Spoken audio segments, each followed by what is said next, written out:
Hello and welcome to my channel Project PMYP. This is a series of UPSC EPFO 2023 where we are studying industrial relations. The exam is going to be held on 2nd of July. So let us begin without wasting any time. कल हमने देखा था types of strike. हमने कल types of strike तक देख लिए थे. Type of strike. So already कई सारे टाइप्स हम देख चुके थे. आज थोड़े और टाइप देखने के बाद हम आज का नया टॉपिक शुरू करेंगे which is law of retrenchment and closure. So what is it? Let us begin. Firstly, we have to see the types of strike. तो एक बार रिविजन करा देते हैं. कल हमने देखा था general strike, work to rule strike, work to rule strike. इसके अलावा था टोकन स्ट्राइक. एक था stay in, sit down and pen down. Stay in, sit down and pen down strike. ये थी कल की स्ट्राइक. और एक और थी हंगर स्ट्राइक. ठीक है, ये 5 तरह की स्ट्राइक देखी थी हमने. इसके अलावा भी कुछ और स्ट्राइक्स होती है. वैसे ये 5 ही बहुत इंपॉर्टेंट है. इसके अलावा जो स्ट्राइक्स है वो है आपकी, एक है सिंपैथेटिक स्ट्राइक. सिंपैथेटिक जो सिंपैथी होती है ना, वैसे सिंपैथेटिक स्ट्राइक. ठीक है. Next is economic strike. Economic strike. ठीक है. Next is wildcat strike, and the last one is slow down strike. ठीक है. अब ये सब क्या है इसके बारे में जानेंगे एक एक करके. So let us begin. Okay, sympathetic strike क्या होती है कि सपोज कोई कंपनी ए है, वहां के वर्कर्स स्ट्राइक पे गए हुए हैं और कंपनी बी ने देखा कि कंपनी ए के वर्कर्स स्ट्राइक पे गए हैं, तो उनके कॉज के लिए, कंपनी ए के वर्कर्स की कॉज के लिए कंपनी बी के वर्कर्स भी स्ट्राइक पे चले जाए. That is sympathetic strike. Economic strike क्या होती है कि सपोज वेजेस, बोनस, इन सबको लेके जो वर्कर्स स्ट्राइक कर देते हैं उसको बोलते हैं इकोनॉमिक स्ट्राइक.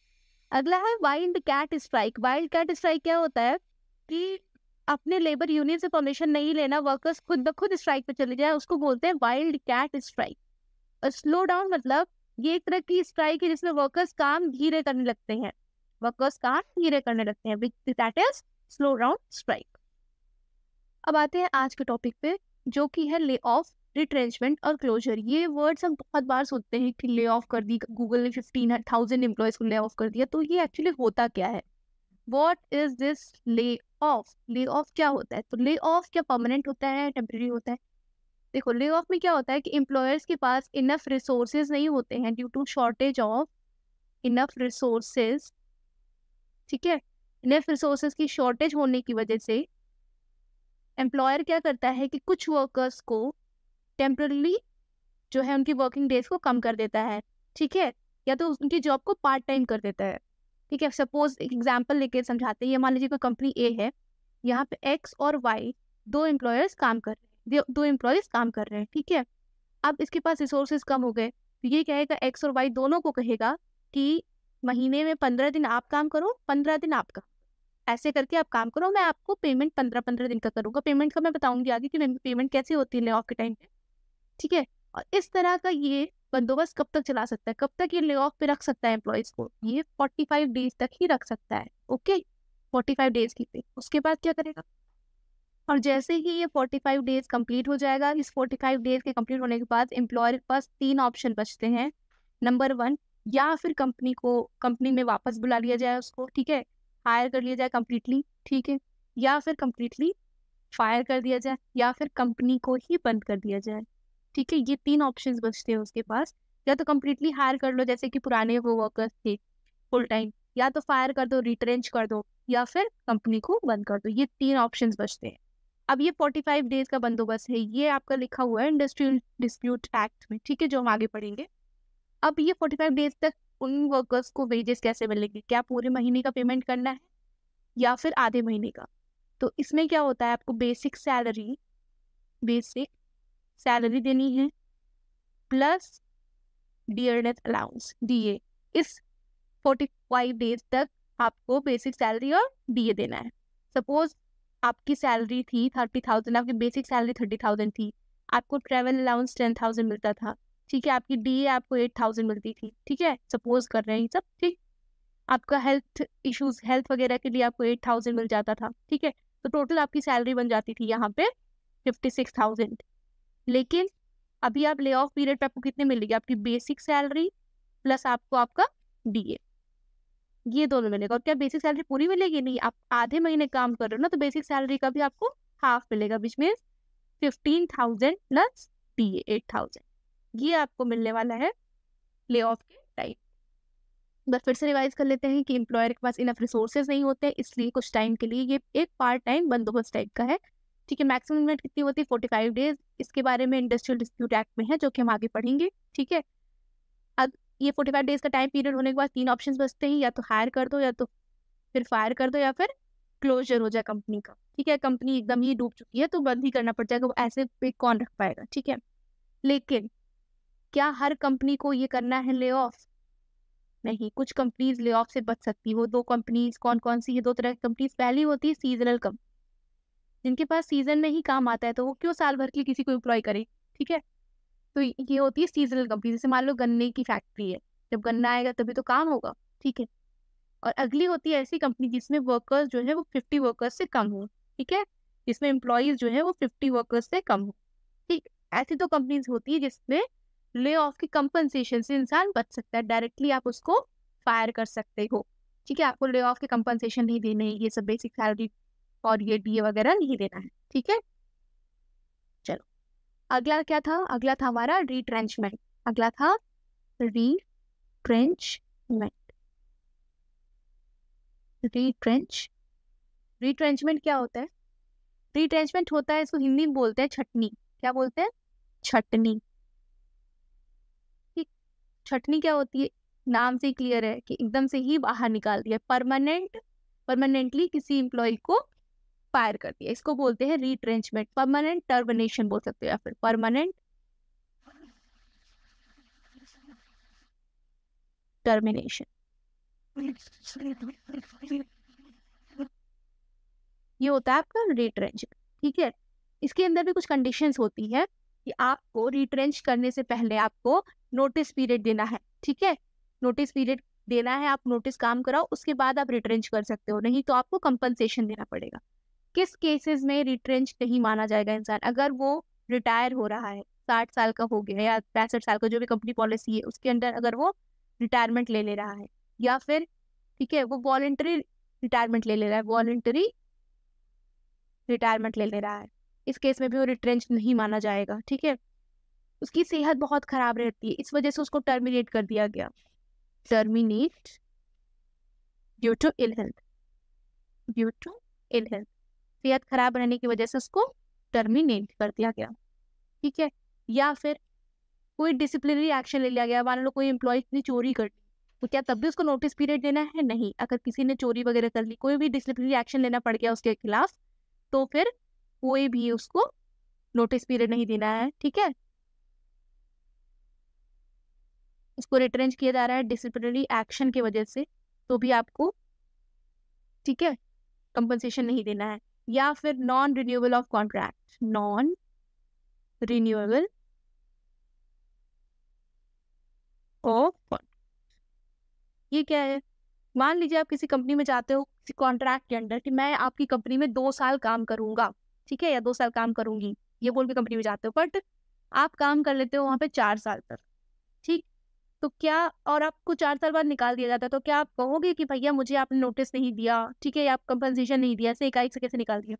तो यहाँ पे एम्प्लॉयर कह सकता है कि आप मेरे यहाँ 2 साल कॉन्ट्रैक्ट के अंदर आए थे, आपने अपना कॉन्ट्रैक्ट रिन्यू करवाया नहीं था, तो मैंने आपको निकाल दिया। तो ये कुछ कंडीशंस है जब एम्प्लॉय को कंपनसेशन नहीं देना पड़ेगा, जब वो रिटायर हो रहा है, वॉलंटरी रिटायरमेंट ले रहा है, टर्मिनेट किया जा रहा है due to ill health, terminate किया जा रहा है ड्यू टू डिसिप्लिनरी एक्शन, या नॉन रिन्यूअल ऑफ कॉन्ट्रैक्ट के बाद उसको निकाल दिया जा रहा है, ठीक है। ये सब है। अब कंपनसेशन क्या है? कंपनसेशन ये होता है कि या तो फिर आप 1 महीने का उसको नोटिस पीरियड दो।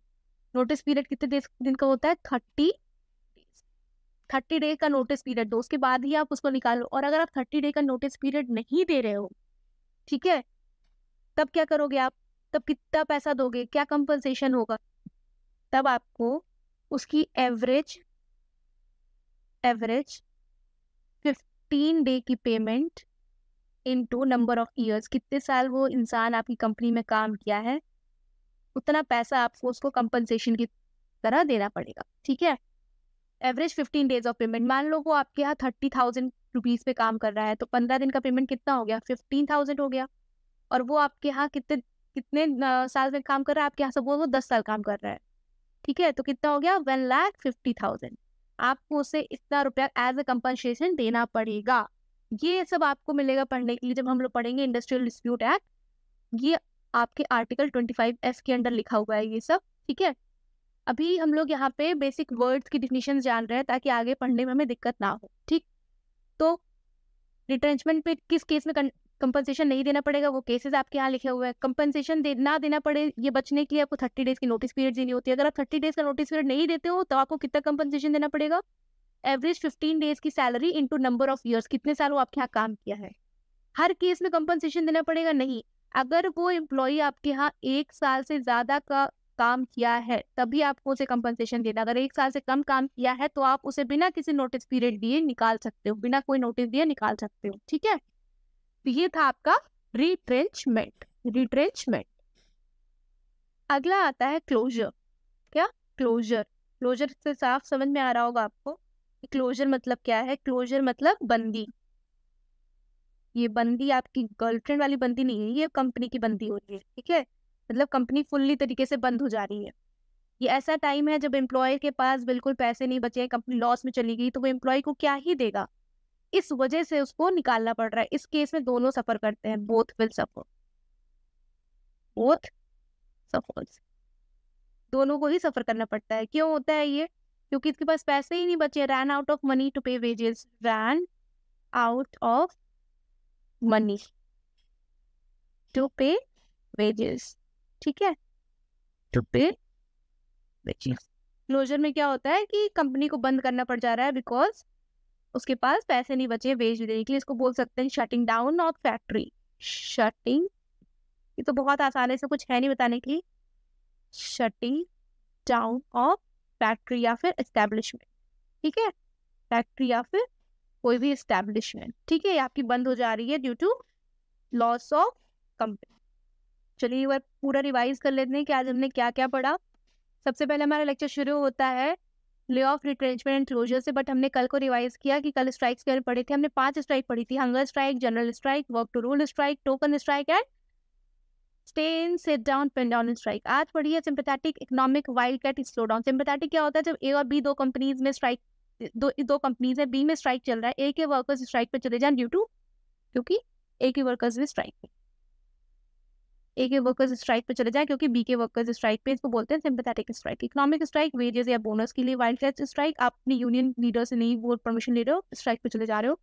स्लो डाउन स्ट्राइक, आप काम करोगे बट धीरे काम करोगे, that is slow down strike. आता है ले ऑफ। ले ऑफ में क्या होता है, 45 डेज तक आप एक ऐसा काम करा सकते हो कि पार्ट टाइम काम करा सकते हो और सैलरी भी आपको उसी हिसाब से देनी है, which is half the basic salary plus TA. ठीक है, जितने दिन आप काम कराओगे उसके हिसाब से बेसिक सैलरी और प्लस टीए आपका रहेगा।